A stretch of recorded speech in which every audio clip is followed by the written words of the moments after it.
Actually we discuss about Pascal triangle. Pascal triangle आपको ये बताता है कि लेट्स से आपके पास एनएमआर की कुछ पीक्स बन रही हैं, कुछ इस टाइप्स की पीक है। एक पीक कुछ इस तरह की है जिसके अंदर 3 पीक्स हैं। एक पीक आपके पास कुछ ऐसी है जिसके अंदर 4 पीक्स हैं। एक पीक के अंदर आपके पास इससे ज़्यादा पीक्स हैं, लेट्स से 5 वटेवर कुछ भी हो सकती हैं। सो इन पीक्स की रेशो क्या है?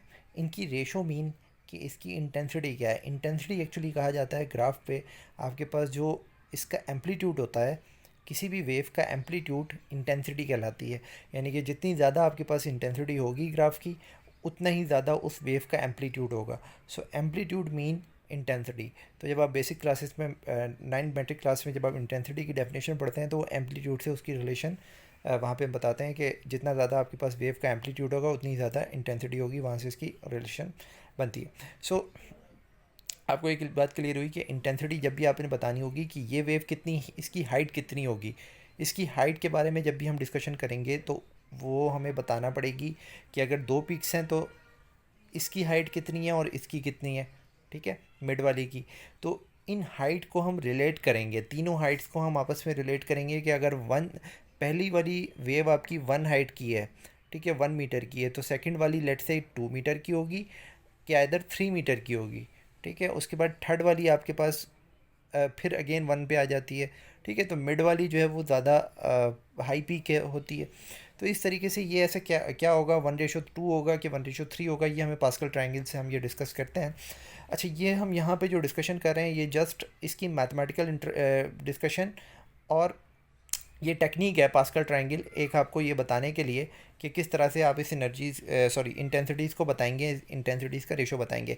इन एक्चुअल क्या होता है कि किस तरह से जो है वो ये पीक्स आती हैं और क्या आता है, उसके लिए हमें एनएमआर का फिजिकल इंटरप्रिटेशन करनी पड़ती है और हमें देखना पड़ता है कि मॉलिक्यूल के अंदर उसके नाइबर, लेट्स से कि आपके पास ये कार्बन है, इस कार्बन के साथ दूसरा कार्बन है, इस कार्बन के पास 3 हाइड्रोजन्स लगे हुए हैं और इसके साथ 2 हाइड्रोजन्स लगे हुए हैं, ठीक है, और इसके आगे एक और कार्बन है। तो इस इन 3 हाइड्रोजन्स पर इन 2 हाइड्रोजन्स का इफ़ेक्ट किस किस तरह से पड़ सकता है, उसकी हम इंटरप्रिटेशन करते हैं कि ये जो है वो हाई स्पिन में होगा, हाई एनर्जी हाई स्टेट में होगा, फिर ये वाला लो स्टेट में होगा, तो ये इसके ऊपर किस तरह से इफेक्ट डालेगा, वो एक डिफरेंट डिस्कशन है। फिज़िकल की ऐसा फिज़िकली क्यों होता है, यानी कि एनएमआर के अकॉर्डिंग ऐसा क्यों होता है। लेकिन यहाँ पे हमारे पास एक ट्रिक है पास्कल ट्रायंगल की जिससे हम ये फाइंड कर लेते हैं कि इंटेंसिटीज़ क्या क्या है।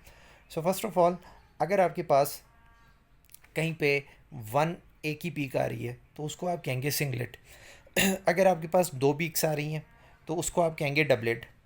सिमिलरली आपके पास 3 पीक्स आ रही हैं तो उसको आप कहेंगे ट्रिपलेट, और इसी तरीके से क्वाड्रेट, और इसके बाद क्विंटेट, एंड देन जो है एंड देन सो ऑन हेक्सेट। इस तरह भी जो है आपके पास वर्डिंग्स होती हैं 6, 7, 8, 9, 10 के लिए।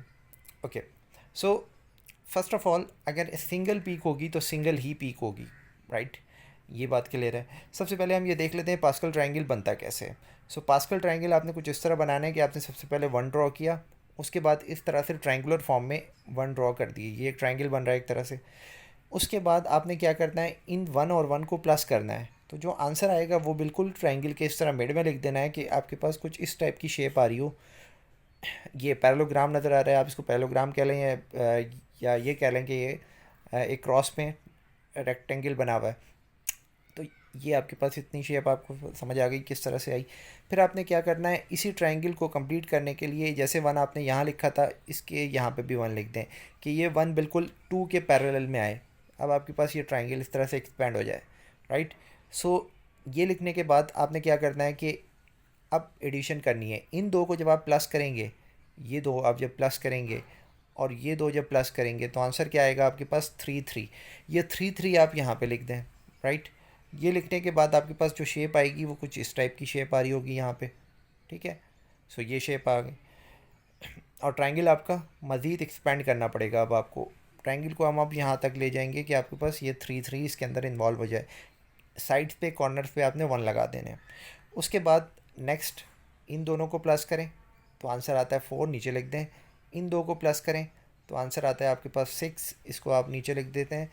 इसी तरीके से आप ये दो प्लस करते हैं तो आंसर आता है 4, इसको आपने नीचे लिख दिया। अब अगेन आपकी ट्रायंगल और एक्सपेंड हो गई तो आपने कॉर्नर्स पे 1 1 लगा दिए। उसके बाद आप क्या करें कि इसको 6 + 4, 4 + 6, इसका जो रिज़ल्ट आता है वो आता है 10। वही शेप आनी चाहिए, इस टाइप की शेप आपके पास बननी चाहिए। तो इस तरीके से आपने 10 नीचे लिख दिया। यहाँ पे देखिएगा कि यहाँ पे फिर इस ट्रायंगल को आप एक्सपेंड कर चुके थे। यहाँ पे अगर प्लस करेंगे, यहाँ प्लस करेंगे, यहाँ प्लस करेंगे और यहाँ प्लस करेंगे, तो इधर आपके पास 4+2 से 5 आता है, इधर से यहाँ पे 10 आता है, यहाँ पे भी आपके पास 10 आता है, इधर भी 4+1 से 5 आता है। इस ट्रायंगल को अब आप अगर ये फार्मूला आपको समझ आ गया जैसे मैंने आपको बताया, तो इससे आप पूरे पेज के ऊपर अपना पास्कल ट्रायंगल बना सकते हैं किसी भी पेपर के ऊपर 10 तक प्रैक्टिस के लिए, राइट। सो हमें इससे कंसर्न नहीं है क्योंकि हमारे पास पीक्स इतनी ज़्यादा नहीं आती। सो जितनी आती थी उसके अकॉर्डिंग हमने ये डिस्कस कर लिया कि किस तरह से आपके पास पास्कल ट्रायंगल का शेप होगा। So now if we have 3 types of peaks, 2 peaks यहाँ पे हैं, 3 पीक्स ये हैं, 4 पीक्स ये हैं, इन पीक्स की इंटेंसिटी क्या होगी। अब इंटेंसिटी हमें यहाँ से किस तरह पता चलती है, सिंगलेट है तो सिंपल इसकी 1 इंटेंसिटी है। अगर आपके पास डबलेट है तो डबलेट में 1:1 आ रहा है, दोनों पीक्स एक ही हाइट की होंगी, दोनों की जो रेशो होगी वो सेम होगी। अगर आपके पास ट्रिपलेट बन रहा है तो रेशो कुछ इस किस्म की होगी 1:2:1। ये जो लाइन है इस लाइन को आपने कॉपी कर देना है, रेशो के लिए लिख देना है। ये पास्कल ट्रायंगल अगर आपसे एग्ज़ाम में जो है वो रेशोज़ पूछी जाती हैं किसी भी डायग्राम की कि इसकी इंटेंसिटी को जो है कि रेशोज़ आप मेंशन करें, तो आप ये पास्कल ट्रायंगल अपने पास बना लें साइड पे रफ वर्क में, एंड देन जो है वो आप इसकी इंटेंसिटी बता दें। सो एंड देन आप इसके बाद इस लाइन को देखें तो ये आपके पास 1:3:1 बता रही है। तो अगर आपके पास 4 पीक्स आएंगी तो कुछ रेशो इस टाइप का होगा। अगर आपके पास ये इतनी पीक्स आएंगी 1 2 3 4 5 पीक्स आएंगी तो रेशो इस टाइप का होगा। एंड देन आपके पास 1 2 3 4 5 6 अगर होंगी तो आपके पास रेशो इस टाइप का होगा 1:5:10:10:5 एंड देन 1। ठीक है, मैं आपको 1 का मीनिंग बता चुका हूँ कि 1 तो सिंपल है, इसकी हाइट कुछ भी हो सकती है, वटेवर ये डिपेंड करता है कि आपके पास कौन सा मॉलिक्यूल है, किस जगह पे लगा हुआ है। उसके बाद अगर 1:1 की बात करें तो इसका मीन कि इन दोनों की हाइट जो है वो सेम होगी। अगर हम 1:2:1 की बात करें तो इट्स मीन डैट कि जो हाइट यहाँ है इतनी मज़ीद आप ऊपर चले जाएं, यानी कि इसको डबल कर लें इस चीज़ को, तो आपके पास ये मिड वाले की हाइट बनेगी, एंड देन जो है वो लास्ट वाले की भी वही होगी जो फर्स्ट वाले की होगी। इसके बाद अगर हम 1:3 की बात करें तो ये 3 कुछ इस टाइप की चीज़ होगी। अब हम बनाते टाइम ये सारी चीज़ें नहीं देखते जब ओरिजिनल पीक्स बना रहे होते हैं, लेकिन रेशोस हम नीचे लिख देते हैं तो वो हमें बता देती है, नॉलेज पता चल जाती है कि इस टाइप का इसको आपने 3 से मल्टीप्लाई करवाना है, यानी कि इतनी पीक और बनानी है और इसके ऊपर भी और इतनी पीक बनानी है। तो इसको 3 टाइम्स बनाना है तो आपके पास ये 2 मिड वाली होंगी, तो मिड वाली जो है फर्स्ट वाली की 3 टाइम्स होनी चाहिए। इसी तरीके से अगर अब आप 4 को और 6 को समझ सकते हैं कि आपके पास 1 वाली इतनी है तो इसके 4 टाइम्स ये होगी। फिर अगर 4 टाइम्स जो है वो फर्स्ट वाले के 4 टाइम्स ये सेकंड वाली है तो 6 टाइम्स इसके बाद वाली होगी, एंड देन उसके बाद वाली भी जो है फर्स्ट वाले की 4 टाइम्स होगी, एंड लास्ट वाली जो है फर्स्ट वाले के जैसे होगी। तो ये मैंने आपको ये बता दिया कि 1:4:6 और इसका क्या मीनिंग है। इसी तरीके से अब आप जो है वो ये चीज़ भी बता सकते हैं कि अगर फर्स्ट वाली आपके पास रेशो 1 की है, इसी तरीके से आपके पास सेकंड वाली रेशो 5 है, एंड देन रेशो 10, फिर रेशो 5, फिर रेशो 1, तो 1, फिर उसके बाद नेक्स्ट जो है वो 5 टाइम्स ऑफ द फर्स्ट है, उसके बाद नेक्स्ट जो है वो 10 टाइम्स ऑफ द फर्स्ट है, उसके बाद नेक्स्ट जो है वो 10 टाइम्स ऑफ द फर्स्ट है, and then 5 time of the first, and then 1। तो इस तरीके से हमारे पास जो पीक्स आती हैं इनकी इंटेंसिटीज ऑफ रेशो हम बता देते हैं। ओके, सो अब आपके पास कुछ मॉलिक्यूल्स हैं, उन मॉलिक्यूल्स को अगर हम डिस्कस कर लें तो उनकी पीक्स हमारे पास यहाँ पे बनी हुई हैं। तो एक पीक आपको यहाँ पे नज़र आ रही है 1:1, इसी तरीके से अगर 3 पीक बनी है 1:2, इसी तरीके से 1:3:3:1, ये पीक्स आ गई। और ये आपके पास एक मॉलिक्यूल है, इसमें भी आपके पास 1:2:1 की पीक बन रही है, एंड देन इसके बाद जो है वो इसी तरीके से 1:1, 1:3:3 की पीक्स बन रही हैं। एक छोटी सी चीज़ हम यहाँ पे डिस्कस कर लेते हैं, ये एक अलग टॉपिक है, N+1 रूल क्या होता है। N+1 रूल के अकॉर्डिंग हमें ये पता चलता है कि ये पीक्स 3 क्यों आई और ये पीक्स जो है वो 4 क्यों आई। तो N+1 रूल हमें ये बताता है कि लेट्स से कि ये आपके पास CH3 लिखा हुआ है, इस CH3 की जो पीक्स आएंगी वो इसके नाइबर हाइड्रोजन्स पे डिपेंड करती हैं। ठीक है, यही इसकी फ़िज़िकल इंटरप्रिटेशन के लिए हम इसके बैक पे जाते हैं कि ये किस तरह से हम इसको एक्सप्लेन करते हैं। CH3 के नाइबर जो आपके पास CH2 है, इस CH2 के पास 2 प्रोटॉन्स हैं। ये 2 प्रोटॉन्स इस CH3 के ऊपर इफ़ेक्ट डालेंगे। अपना जो इसके ऊपर इफ़ेक्ट देंगे वो इफ़ेक्ट कुछ इस तरह का होगा कि ये 2 प्रोटॉन्स अपना +1 के साथ इफ़ेक्ट देते हैं। ठीक है, यानी कि 2+1, इसको हम कहते हैं N+1 रूल।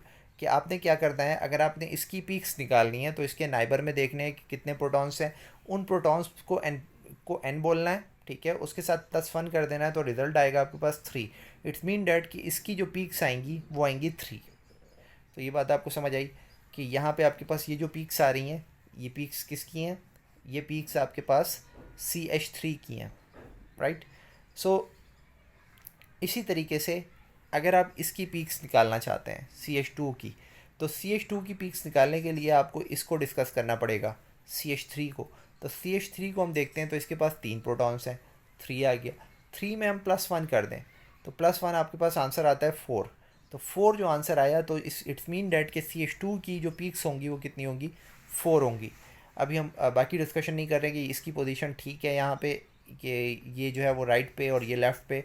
इस सब चीज़ की डिस्कशन हम केमिकल शिफ्ट वगैरह उन चीज़ों में करते हैं। NMR की जो ग्राफ्स होते हैं उनकी इंटरप्रिटेशन में सारी चीज़ें देखनी पड़ती हैं। सो बहरहाल यहाँ पे मैं आपको जो बताना चाह रहा था कि N+1 रूल क्या होता है एंड पास्कल ट्रायंगल से हम किस तरीके से पीक्स को फाइंड करते हैं। सो आई होप आपको ये चीज़ें समझ आई होंगी। सो नेक्स्ट अगर आप इंटरप्रिटेशन समझना चाहते हैं कि किस तरह से NMR में जो है वो इनके मॉलिक्यूल्स की ओरिएंटेशन के अकॉर्डिंग ये पीक्स आपको मिलती है और एनर्जी लेवल किस तरह स्प्लिट होते हैं, तो ये सारी चीज़ें जो है आप बताइएगा कमेंट सेक्शन में, तो मैं आपके लिए ये चीज़ें भी एक्सप्लेन कर दूँगा। थैंक्स।